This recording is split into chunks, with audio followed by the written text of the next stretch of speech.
Jugole itu elek habaib. Berarti memang sengaja ngeju antara ulama dengan habaib, antara NU sama NU. Dan saya orang NU. Soalnya mereka ketika ngeju itu pakai lambang NU. Seperti yang kita tahu di hari ini, bagaimana tingkah pola dari oknum-oknum orang, atau sebut sajalah habaib. Assalamualaikum warahmatullahi wabarakatuh. Alhamdulillahirrabbilalamin. Assalatu wassalamu ala nabiyyina Muhammadin wa ala alihi wa sahbihi ajma'in, amma ba'du. Teman-teman yang dimuliakan Allah Subhanahu wa taala, kita bertemu kembali di channel Cahaya Hidayah. Nah, teman-teman, jadi di video kali ini saya akan membagikan video, yaitu baru-baru ini ada seorang kiai yang dimana kiai NU ini sedih karena banyak begal nasab menggunakan atribut NU. Nah, kiai ini namanya adalah Kiai Haji Ahmad Sadid Jauhari, yang dimana beliau ini membela yaitu Habib-Habib Ba'lawi, bahwasanya Habib-Habib Ba'lawi ini adalah zuriat Nabi SAW. Lalu kemudian Kiai Ahmad ini, yang dimana Kiai Ahmad ini membawa atribut NU yang membatalkan nasab Ba'lawi. Jadi Kiai NU ini sedih tentang terkait masalah batalnya nasab Ba'lawi. Nah, teman-teman yang dimuliakan Allah Subhanahu wa taala. Jadi kalau Bapak Kiai Haji ini ya, kalau ingin meneliti nasab Ba'lawi ya silahkan ya. Jadi tidak boleh menghentikan penelitian yang dilakukan oleh Kiai Ahmad. Karena Kiai Ahmad ini ya ketika meneliti itu bukan karena hawa nafsu, tapi dengan ilmu, dengan kitab-kitab sezaman, dan dengan sejarah-sejarah, bahkan dengan tes DNA. Namun Bapak Kiai Haji ini seharusnya ya, yaitu tabayun kepada Kiai Imaduddin Al-Bantani tentang terkait masalah tesisnya ini. Karena oknum Habib-Habib ini ya, itu sudah membelokkan sejarah Indonesia. Lalu kemudian mengaku-ngaku bahwasanya Indonesia ini adalah milik Aulia Tarim. Lalu kemudian dengan dongeng khurafatnya itu bahwasanya ya, yaitu Fakih Muqaddam bisa mi'raj 70 kali dalam sehari bertemu dengan Allah Subhanahu wa taala. Ini kan konyol ya teman-teman ya. Jadi kita dukung penelitian Kiai Ahmad bahwasanya mereka ini, benarkah mereka ini keturunan Nabi SAW? Namun nyatanya mereka ini ya, Habib-Habib Ba'lawi itu mentok kepada Ubaidillah. Nah teman-teman, mari kita simak videonya. Kan ada kelompok orang yang hasut dengan keluargaku. Ini. Konon saya dirasa juga diracun kita ini. Terus gitu. Nah saat ini muncul fitnah. Ya ini kan baru berapa tahun dia muncul fitnah nih. Ini. Ya mungkin pertama karena hasutnya. Yang kedua, ini yang kira-kira paling menentukan, karena politik. Orang-orang Wahabi itu terus terang menguasai Hijaz karena Hijaz ketika itu dikuasai oleh Syarif Hussein On. Syarif Hussein On ini nyuwun sewu niku piyambake asal posisi karena dibantu Inggris. Syarif Hussein kok berkembang cepat sampai pengaruhnya ke Mesir, ke Syria, bahaya ya. Turki dihancurkan, kok akan muncul negara besar baru. Akhirnya mau jauh Abdul Aziz Saudi dengan Wahabinya menghancurkan Syarif Hussein. Dan mulai itu sudah wis kau oleh tibaan, kau oleh perjanjian, kau oleh macam-macam. Karena sana kan akan memuji kepada Nabi dan tentu memuji kepada warga Kanjeng Nabi. Dan akhirnya yang Wahabi niku nggih ngoten, gak percaya oleh ono nopo Ahlul Bait. Sampai kalau nanti tumbas kitab teng Surabaya ketemu kali tiang Hadromi, tiang Arab yang non habaib, ya akhi, lek ono wong ngaku putune Kanjeng Nabi dajjal iku. Yo kok ono dajjal.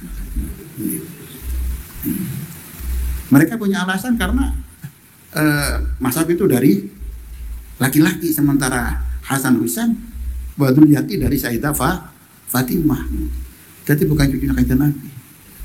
Itu alasan mereka. Loh kalau itu alasannya, ada hadis yang menerangkan bahwa nanti yang menjadi raja dunia Imam Mahdi itu dari keluarga Kanjeng Nabi. Nah, keluarga Kanjeng Nabi enggak ada, Mahdi ini turunannya sopo. Hadis yang sahih walaupun enggak ada di Bukhari yang menerangkan Imam Mahdi yang itu dari warga Kanjeng Nabi, berarti ini membenarkan bahwa warga Nabi itu masih ada. Dan itu dari Sayyidah Fatimah radhiyallahu taala anha. Hadirin hafizakumullah. Kemudian memang masalah Ahlul Bait itu ada yang dikhilafkan. Umpamani, kalau saya Imam Syafi'i pokok Bani Hasyim Bani Muttalib Ahlul Bait, walaupun melewati jalur kafir. Dan Abu Lahab kafir. Walaupun Abu Lahab kafir, anak putu ini Sayyid. Tetap Ahlul Bait yang berarti tidak berhak menerima zakat. Tapi kalau misalnya Imam Hanafi berpendapat tidak, yang turunannya Abu Lahab duduk kelebu Sayyid. Ya ada khilaf antar ulama. Khilaf masalah ini wajar, memang fikih kumpul masalah khilafiyah.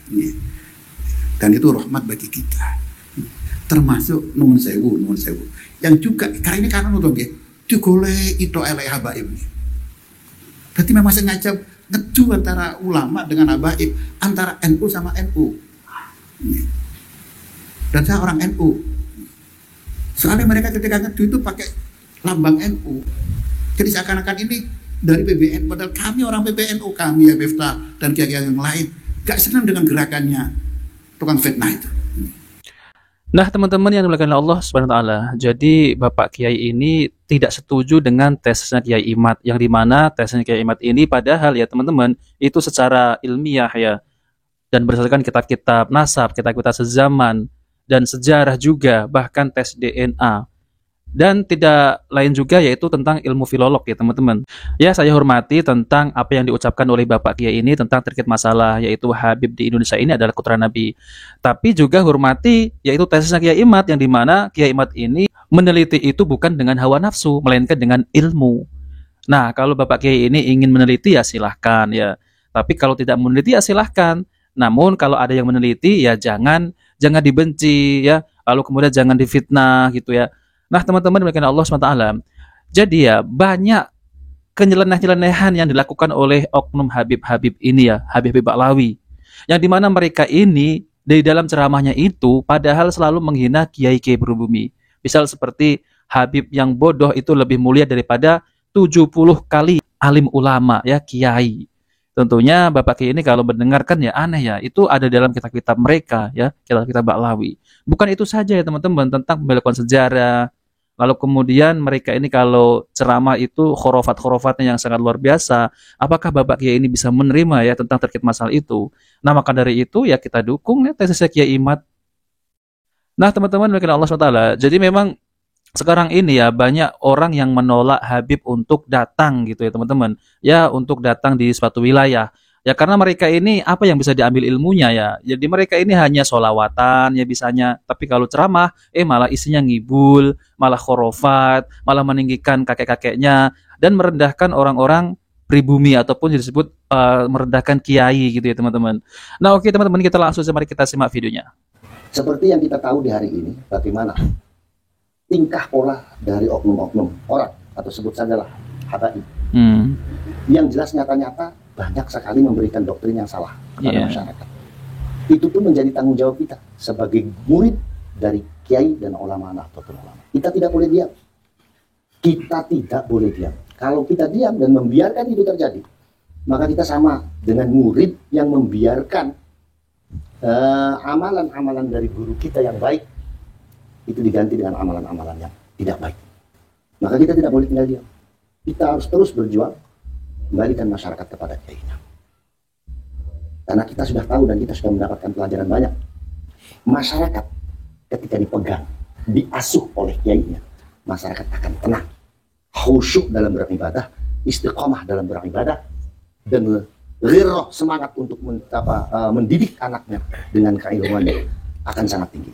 Tapi ketika umat masyarakat dipegang bukan oleh kiai, bukan oleh ulama, kita tahu bagaimana di hari ini masyarakat kita ini sudah banyak sekali mengalami degradasi moral yang sangat luar biasa. Kalau ekstrimnya saya ngomong, masyarakat sekarang itu sudah banyak yang tidak dipegang kiai, sudah banyak yang tidak diasuh kiai. Itu bukan kemauan kiai, tapi kemauan masyarakat karena memilih orang yang dianggap lebih mumpuni ketimbang kiainya sendiri. Habib dalam hal ini, orang lebih memilih Habib. Habib dianggap lebih mumpuni segalanya dibanding dengan kiai kita. Kenyataannya apa? Ketika masyarakat dipegang oleh Habib, masyarakat kita ini tersasar jauh dari akhlak-akhlak Islami. Masyarakat kita ini melenceng jauh dari akhlak-akhlak Islam. Dan kita sebagai santri, kita sebagai murid, ulama Nahdlatul Ulama, kita tidak mudah tinggal diam. Kembalikan masyarakat kepada kiainya. Agar nilai-nilai akhlakul karimah, nilai-nilai akhlak Rasulullah SAW bisa kembali kepada masyarakat. Pak, sekarang ini sudah banyak sekali anak-anak yang sudah tidak lagi mau sungkem kepada gurunya. Betul Pak? Ya kan? Sampai terasa nggak? Ketika di forum, hadir kiai kita yang mengajarkan alif batak, yang mengajarkan tata krama dan akhlak di desa, yang mengajarkan bagaimana caranya hidup yang baik sebagai masyarakat di desa. Lalu kemudian hadir sosok seorang Habib yang dia adalah orang baru dikenal. Secara keilmuan pun kita tidak tahu bagaimana. Akhlak pun tidak tahu bagaimana, tapi masyarakat lebih banyak lebih menghormati Habib daripada kiainya yang sudah mengajarkan alif batak di masyarakat. Sampai sadar nggak? Ini apa yang terjadi? Apa? Ini karena lalainya kita sebagai santri, sebagai murid kiai untuk mengingatkan. Nah, teman-teman yang dimuliakan Allah SWT, jadi itulah ya tanggapan yaitu dari Gus Faris ya. Jangan lagi undang Habib gitu ya. Termasuk pemerintah juga, teman-teman. Jadi apa yang dilakukan oleh oknum Habib-Habib ini ya teman-teman, itu sangat ya meresahkan kaum muslimin. Yang dimana mereka ini apa yang bisa diambil dari ilmu mereka ya teman-teman. Yaitu seperti yang mereka ini selalu berceramah yang meninggikan kelompoknya dan merendahkan yaitu orang lain. Seperti Habib Celengan Semar ya teman-teman. Coba itu ceramah apa? Bukan itu saja ya teman-teman. Mereka ini ya suka dawir ya, suka menipu umat. Banyak di video-video ya teman-teman yang di YouTube itu tersebar. Nah, maka dari itu ya, saya juga heran ya dengan Bapak Kiai tadi itu ya, yang dimana Bapak Kiai tadi itu malah membela Habib-Habib Ba'lawi. Padahal ya, Kiai-Kiai berwiwi ini itu direndahkan oleh Habib-Habib ya, oknum Habib. Direndahkan. Coba ya teman-teman ya, sejarah dibelokkan ya, makam-makam dibuat diba'lawikan. Lalu kemudian dengan doktrin-doktrin mereka ini yang sangat menyesatkan kaum muslimin, ini sangat berbahaya sekali. Yaitu dengan ajaran-ajaran mereka yang menyesatkan kaum muslimin. Masa ya teman-teman ya, kiswah Nabi kok bisa ada di tangan mereka. Lalu kemudian ya jamaah itu mencium kiswah tersebut dan disuruh sodako seikhlasnya. Apakah ini enggak pembodohan ya? Ini adalah penipuan. Bukan itu saja ya teman-teman ya. Mereka ini kalau meminta kepada mukhibinnya itu bukan sedikit, banyak. Bukan itu juga ya, ada oknum Habib yang meminta istri juga ya dari kiai tersebut. Ada juga yang meminta santri. Ada juga yang ya yaitu meminta motor mukibinnya, meminjam uang dan lain-lain. Jadi kasus oknum Habib-Habib ini banyak ya teman-teman ya yang meresahkan kaum muslimin.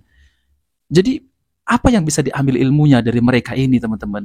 Baik kita mengambil ilmu dari kiai-kiai yang dimana mereka ini mengajarkan Al-Quran dan Sunnah Nabi Sallallahu Alaihi Wasallam maupun ustadz-ustadz, bukan dari dongeng-dongeng khurafat yang diucapkan oleh oknum Habib-Habib.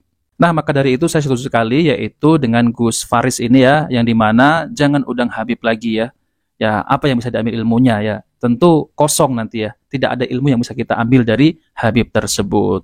Nah, teman-teman, itu saja yang ingin saya sampaikan ya. Jadi berhati-hati, jangan sampai kita kena doktrin oleh oknum Habib-Habib Ba'lawi ini. Yang dimana Habib-Habib Ba'lawi ini terputus nasabnya, yaitu dari Rasulullah Sallallahu Alaihi Wasallam, kata Kiai Imaduddin Al-Bantani. Nah teman-teman, jika video ini bermanfaat jangan lupa like dan subscribe di channel Cahaya Hidayah. Wabillahi taufiq wal hidayah. Wassalamualaikum warahmatullahi wabarakatuh.